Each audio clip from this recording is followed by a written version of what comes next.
Down the line, I'm now joined by Sonny Iroche. He's a senior academic visitor at the African Studies Centre at the University of Oxford. Welcome to the programme, Sonny.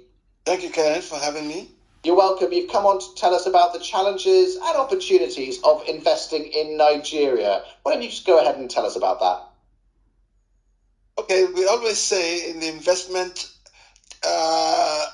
arena in Nigeria that if you are not in Nigeria, then you're not in Africa. Nigeria is a country with over 200 million people in population and the highest GDP of 506 billion US dollars, followed by South Africa, that's about 300 billion.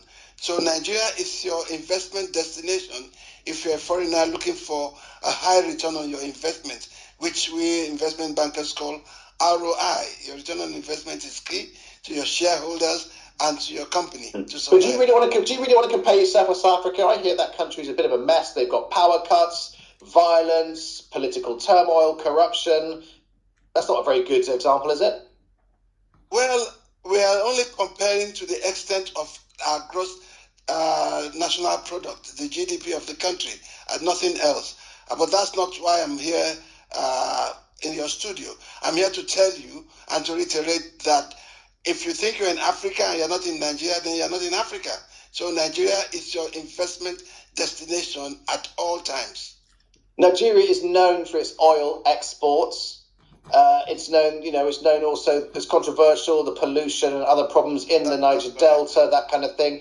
When will Nigeria wean itself off fossil fuels? Well, Karen, to be honest with you, that is for the experts on environment and on oil. But here I am to talk to you about investment opportunities and the challenges of doing business in Nigeria. The major challenges are for businessmen who do not do their homework properly, falling into the wrong hands, the wrong people who might defraud them. So I'm here to tell you that if you want to do business in Nigeria, you go through the Nigerian Investment Promotion Council or you go through your embassy and also the Nigerian High Commission. So if you want to be in Africa, you have to be in Nigeria. In a recent article on the New Diplomat website, you called your country polarized and bankrupt. It doesn't sound like a very glowing review. Well, that's not the essence of this interview today, because my aim here today is to tell the international community the investment destination of Nigeria being the centerpiece of African development. Yeah, that's all we have time for. Sonny Iroche, thanks for joining us. You're welcome, Karen. Thank you very much for having me. But don't forget that if you're in Africa, you must be in Nigeria. Thank you. Thanks, Sonny.